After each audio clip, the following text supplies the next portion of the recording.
Trendsetters, I hope you had a great week.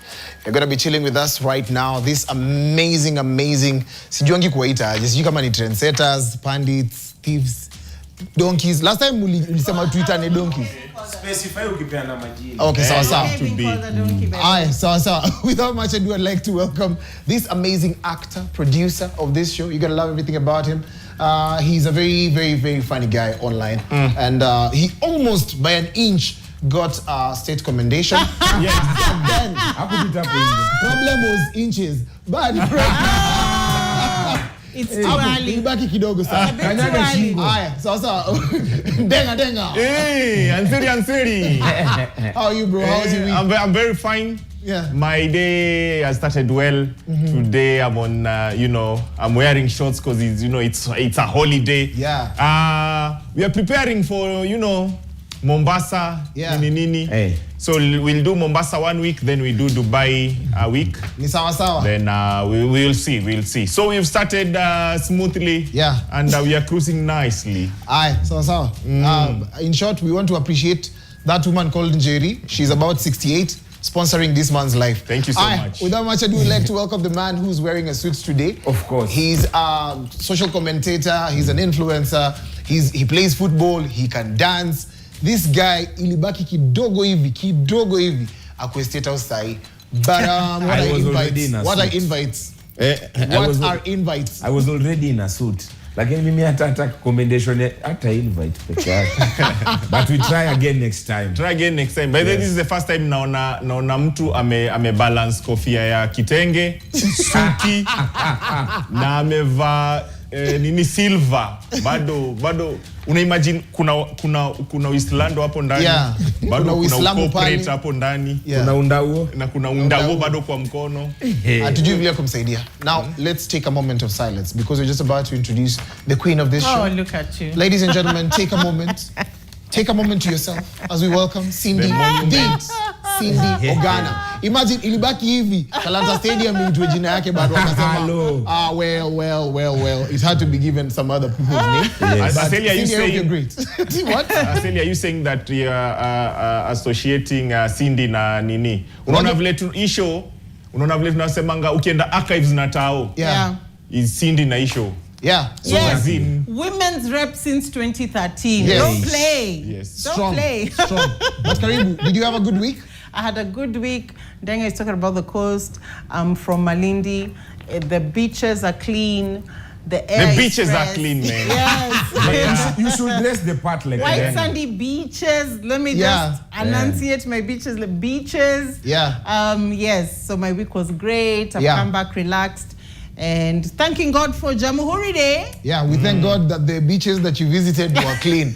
Right now, we're going to go on to the first story. Climate activist Trufena Muthoni has smashed her own previously held record, hugging a tree for 72 hours straight. Now, in her own words, she said, this peaceful protest is important because it bypasses all differences.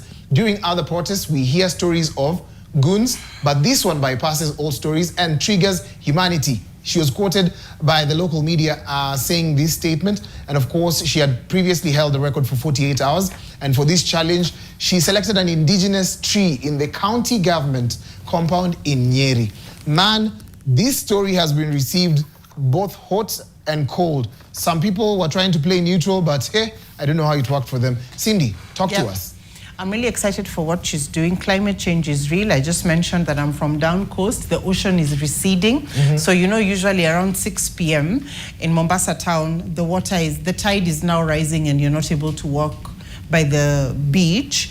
However, now at 6:37, you can wade almost, like it is daytime. Climate change is real, and I like the awareness that she's bringing, especially right now that there's a declaration that we should go back to logging.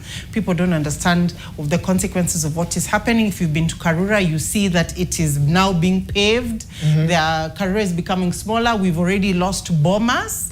So I like that she's reminding us that climate change is not a hoax. I know there were some allegations from the West that it's all a hoax for donor funding, but the earth is getting warmer and it is our turn to see what we can do to replenish the earth. So kudos to her. She's a young, amazing trailblazer, and I don't understand what the naysayers are saying.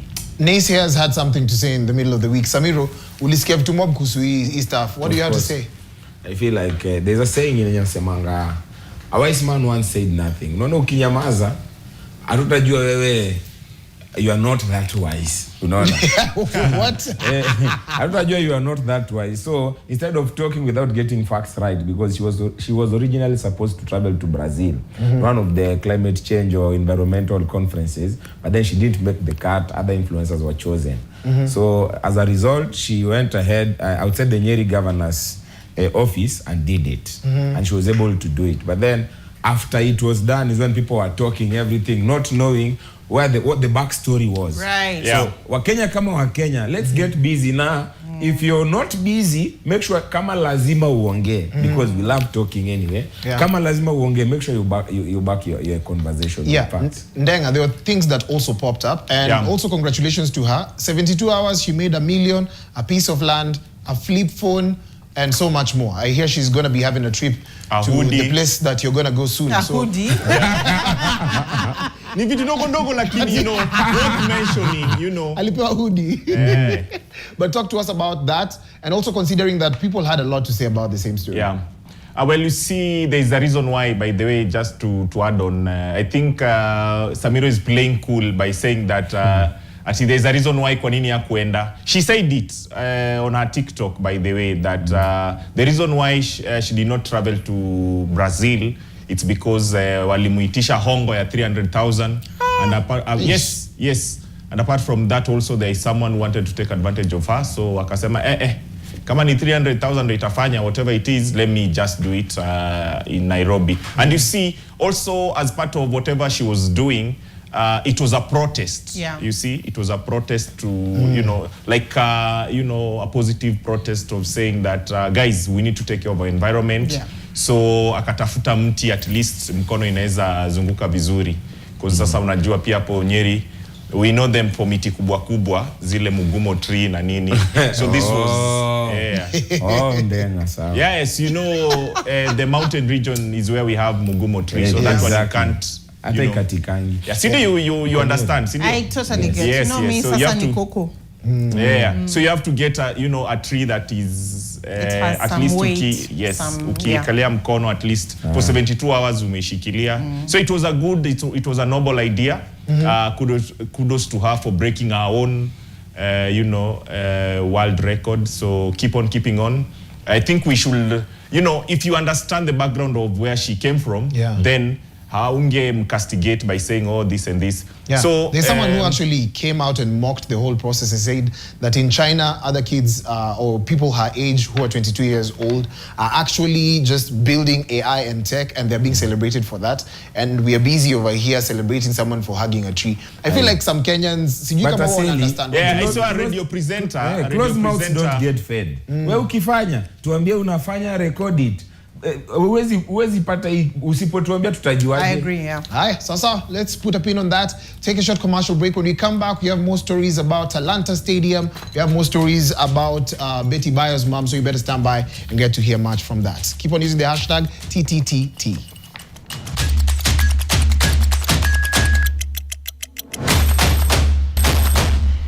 The best show in Africa continues. It's a Friday. I hope you're catching that feeling. Happy Jamhuri Day to everyone out there.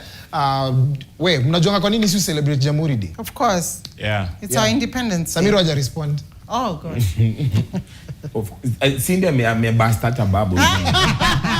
Kama ilikuwa sijui bado Cindy ashasema. She spoke too soon. Well, by the way, I don't understand why you see as it was a story. Now that you've raised it, the story, you know, TZ did not celebrate their, you know, Independence Day.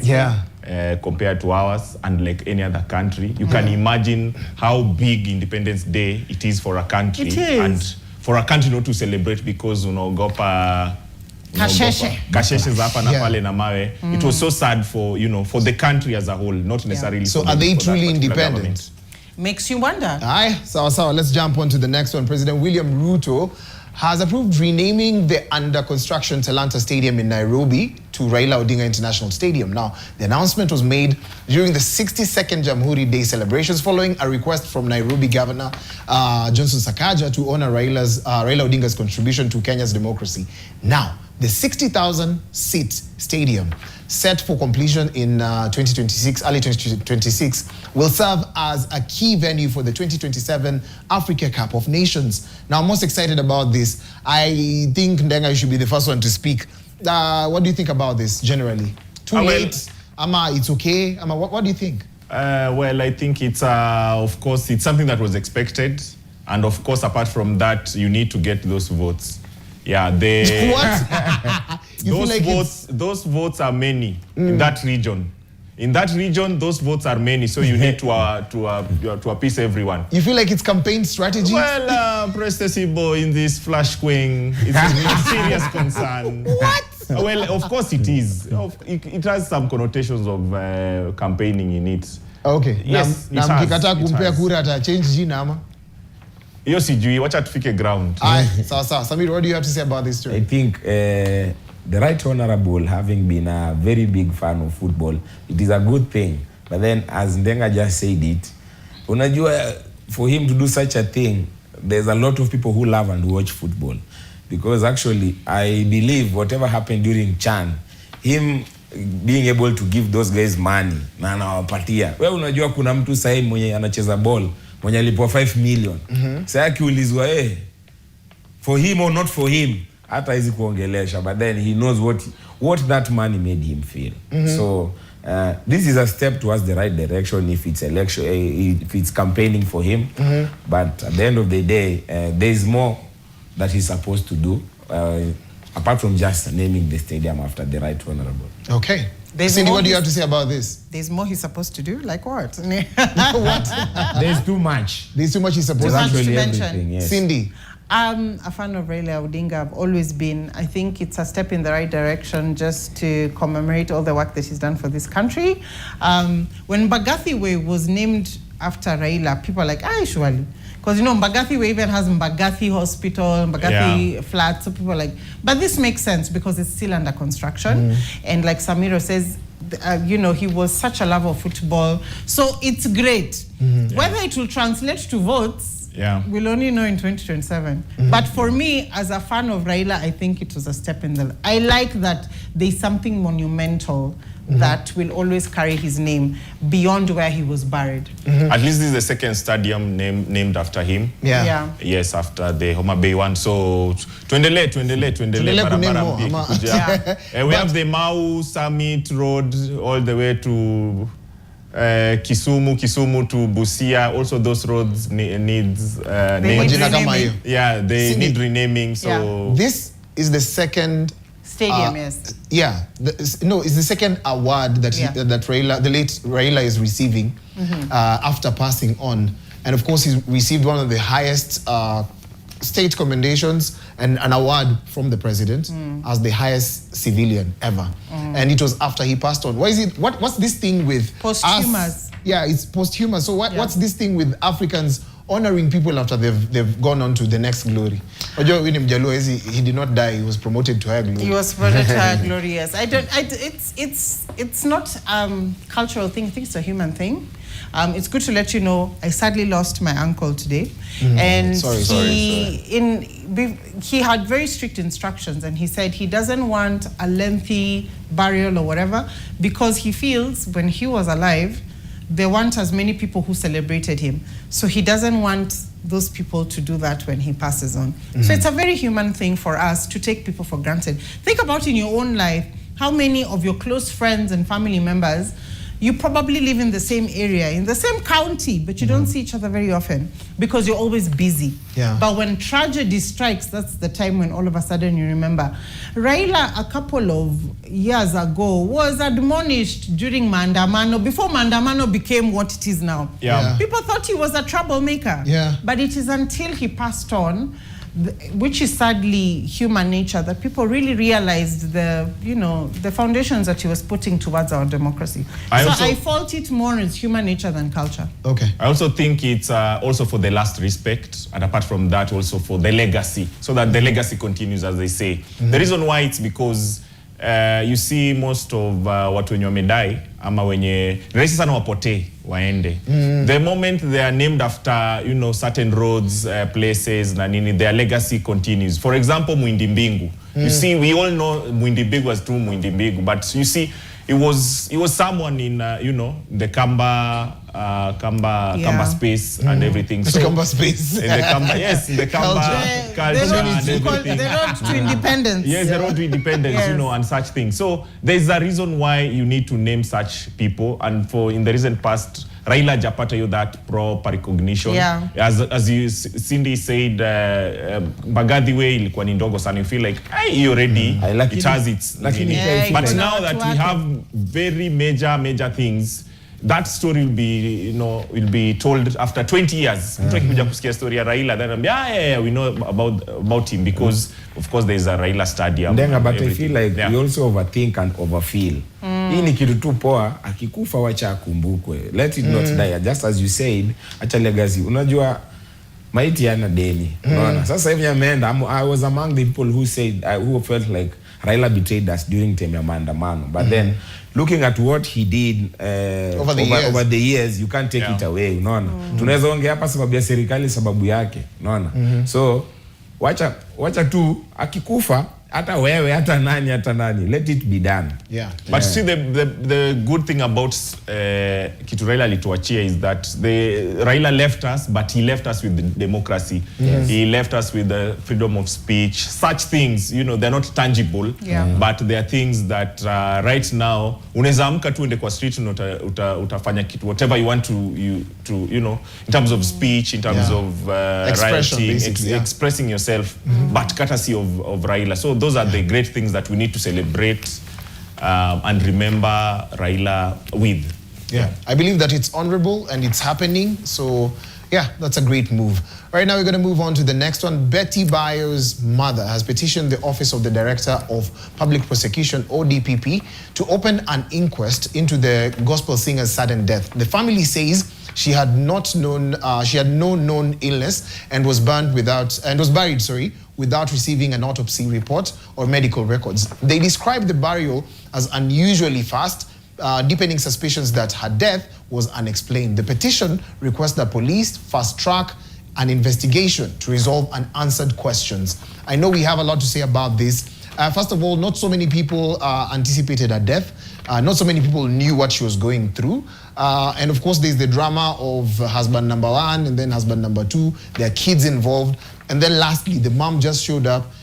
News has it that she did not attend the burial for personal reasons. I don't know how true that statement is, but like Samir was just give us feed on this. First of all, what do you think about the body being exhumed?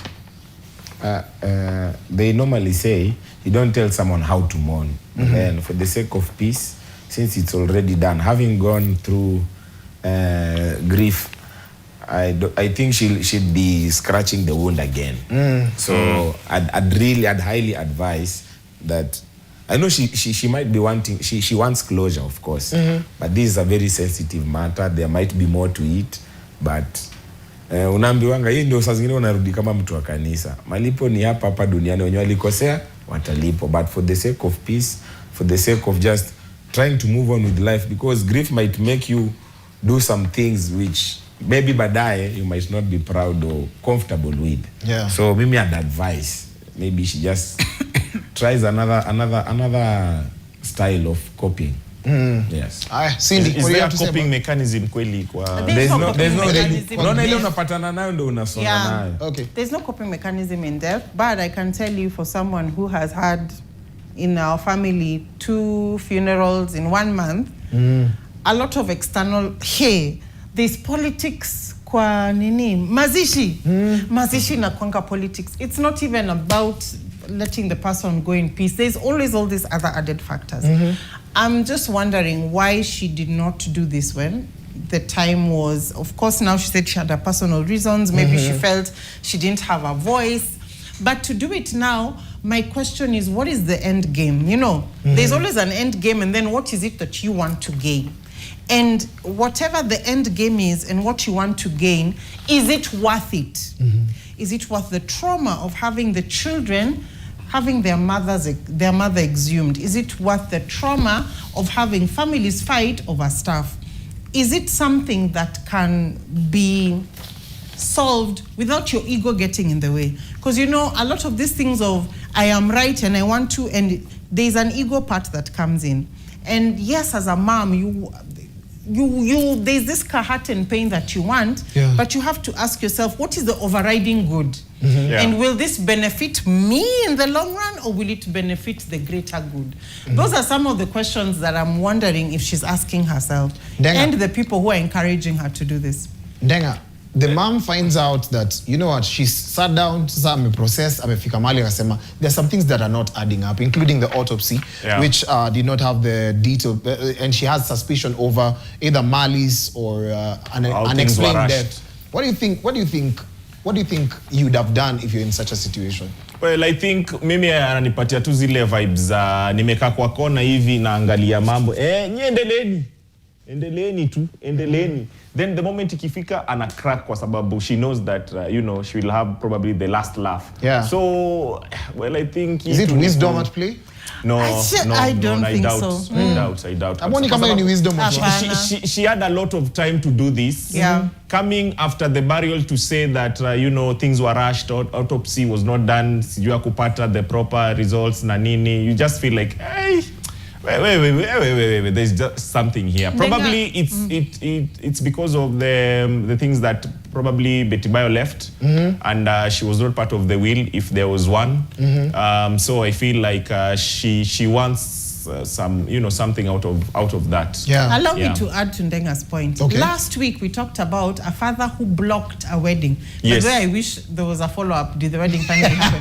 A father who blocked a wedding because he was not invited. That is somebody mauchungu. You know, if it matters to you, it is not the first burial that has been blocked before by court order. To do it now, I agree with the Dash. It feels, this does not seem like it's benefiting many people. It feels like it's benefiting one person. Okay, so that's what happens when sometimes we have unresolved issues, because I feel like there's an underlying issue in that maybe she decided to speak the last minute. Right now we're going to go on to the next one. In a midday incident on Moi Avenue this week, Nairobi plainclothes police officers gunned down 2 suspected robbers who had just attacked a man after he left a bank. The gang of 5 fled, and a manhunt is underway for 3 who escaped on foot. Now, in a kaka movie, but it's been long since we had such incidences, especially in Nairobi, considering some of the books that were written by Akina Kiriamiti, Akina Nani, Washosho, walikuwa na rob banks.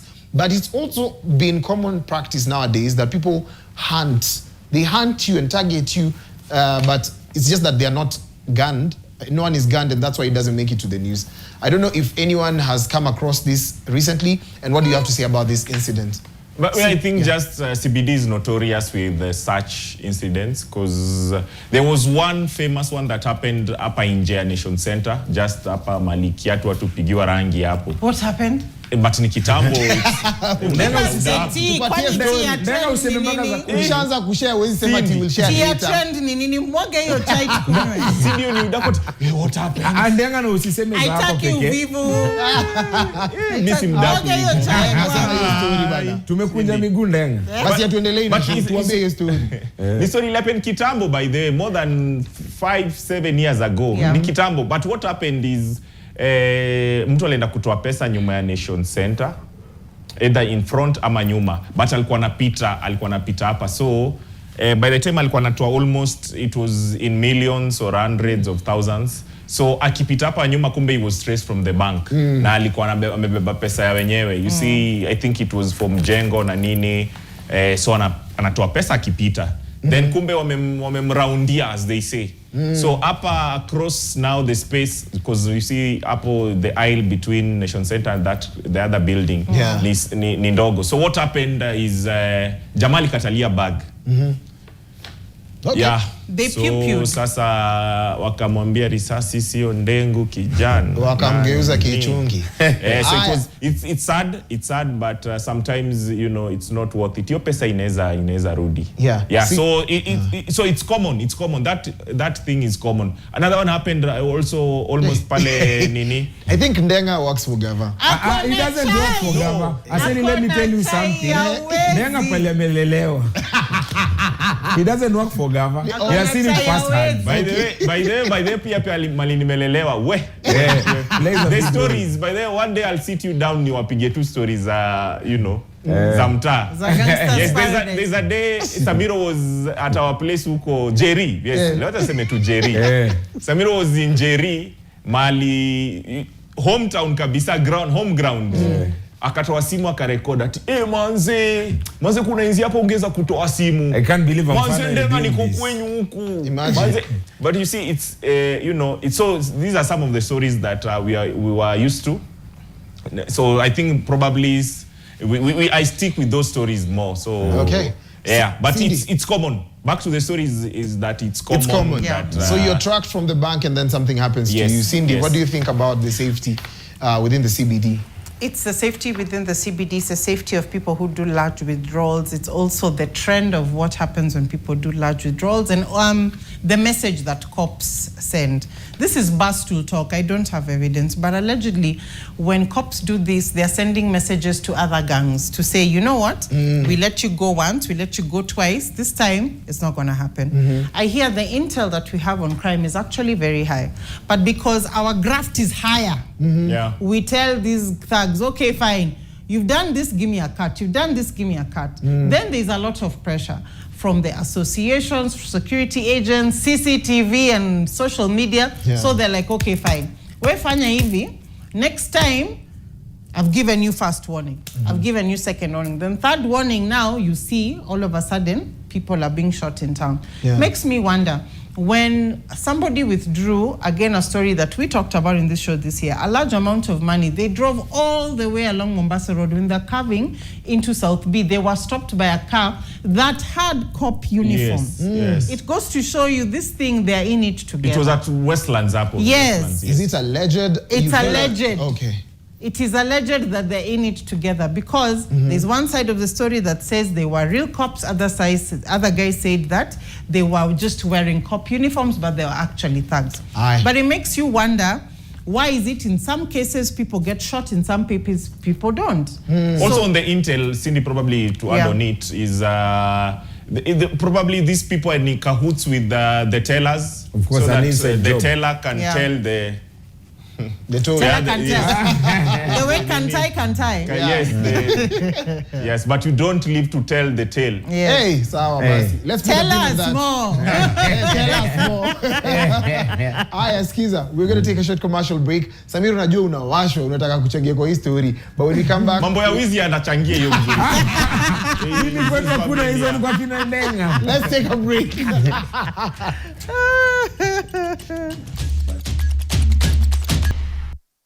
So we're back, and of course, Ndenga is still asking Australia nakongana nini, bro? Double S. I'm asking the house, the half of Australia. Kama inakwanga double S ama ni A. Aussie has a double S. Aussie, bwana, Aussie ni Kijaluo. Aussie. Nimekusema. That was what I'm asking, not Australia. That's what you're asking. Some feedback over here. Naona kuna Mwangi wa Rich Paints. Big shout out to you, by the way. Anasema Trufena Muthoni has made us very proud as a country, and her effort is not in vain. For the naysayers who were saying that she should have planted 72 trees, not hug a tree, should do their research. She had already planted 10,000 plus trees. Like Troni anasema anasema kuja shikilie. Achana leo. Nimesoma hiyo. Sawa, ndawaambia sana. Men always have to sexualize everything. I don't know why it happens like that. I don't know. Yeah, but there's more comments. It's worse when you're a woman running for a top office. Yeah. They never see you as a political figure. They just see you as an object to be trolled sexually. Hapo sawa. And thank you to Area 51 for always supporting us.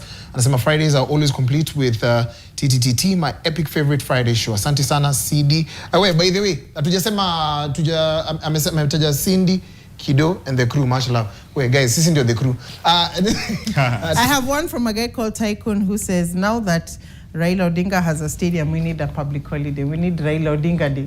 I don't know about that, man. Yeah, just we already a have dash enough. of, a dash of A a dash of a holiday. Just Yeah. throw in somewhere.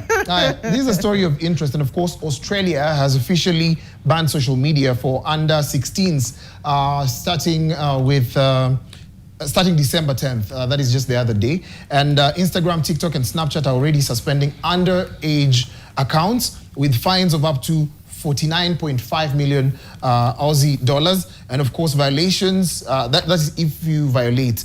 A world-first move to protect kids' mental health, which is a move that has been done by Australia. I don't know if it's something that's welcome at home. Cindy, I know you have a lot to say about this. I have a lot to say You're about raising this. teenagers. Yes. What do you have to say about that? I have 2 teens who, the moment they get home from school, before they remove the uniform, they charge their phones. They're on the phones all through. I live in an estate where at 7 p.m. the teens come out wearing pajamas, Crocs, and bonnets. And men wear bonnets these days. And they're walking and everybody's like this. Looking at their phone. You know, it's ridiculous. It affects their mental health because they're constantly comparing themselves. They're constantly idealizing that the world is about being rich and fast and famous. They trivialize hard work. They have no resilience at all because all they see is flashy life and they believe that's what life is. They don't understand what it is to be quiet, to meditate. Ban social media. So children have no business being on social media. And this is me as a parent who struggles with children being on social media. We've banned it, you take away the phone, they find a way of getting back into it. And when you look at it, it actually adds no value. Okay. It's reached a point where they don't communicate on person. When you meet someone, you're like, give me your IG handle.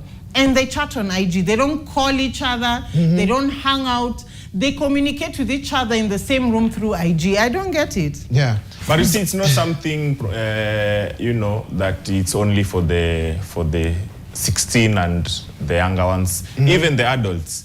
Can you imagine in a situation where mmeenda mkamit, you're in a gathering and everyone, like hamna stories za kupigiana apart from ingia kwa simu yako. So it's something that, it should cut across, not only for the 16 years and the younger ones, but across every social media and a phone. Basically, a phone is something that you should regulate yourself. But see, there's an addiction yes, it's a full addiction, and I know people who are addicted to such things. Cindy. You can be seated with them, but conversation endi dakika mbili asharuka kwa simu. Huyu ni mimi all the time. Cindy, do you think YouTube Kids works? Do I think YouTube because Kids works? There's a YouTube specifically for kids. For kids, yeah. Personally, no. It doesn't work. Because I think it overstimulates. YouTube Kids is full of overstimulated content. Like for me in my house, having learned from the teens and what I got wrong with the teens, we regulate television now for the younger ones. The problem we had was, unaenda job, unacha msichana wa nyumba ako kwa simu, watoto wanaona TV. So children grow up with very high levels of dopamine where they need constant entertainment. And the reason they are banning these kids from the time they're young, now they are high all the time. So they are more volatile. They have more chances of getting into There's emotional imbalance. But by the way, about this banning, it's not about the content matter. It's about your general use of the phone. Yes. So that's what we are trying to talk about. Absolutely. So it's basically about probably it's not about the YouTube Kids. It's about the time you spend with your phone. Yes. But I really think we could curate or regulate the amount and whatever they watch on the phones, because they as well get a lot of information and education from the platforms. I love that you're saying that. What education does a 12-year-old get? There's platforms where there's a kids lot are taught. Like there's a lot of robotics, science some of our channels. politicians But they're not on the phone for robotics. Sipole. My My cousins are different, bwana. They learn robotics. And the challenge calculus that from they there. have is these social media companies are not doing a lot to regulate the content for the young kids. So you'll find my 16-year-old daughter is still being exposed to the same predators that I am at my 40-something years. You know, there is absolutely no regulation. Yes, they've tried to put at yours, these kids go and create their own email addresses and pretend that they are adults. So they're exposed to adult content. I love that you mentioned that point, because just this week there was a social media content creator was talking about how these young CBC girls are good looking, they're appealing. And that's like an over 18-year-old talking about the appealing nature of someone who's underage. And it'll spiral. It went to another level. And the safety of the kids from pedophiles is actually not something that we can actually pardon or say that it's secret inafanyika. So there was also some of the another things that ban are happening across the world and even in this country. Aseli, there was also another ban in Nigeria. Wameban TikTok usiku going live because now TikTok usiku Nigeria is full of mambo ya nini mambo, so akasema ati na tushikilie usiku tulale. Tusiamke. Ndenga, what are you saying?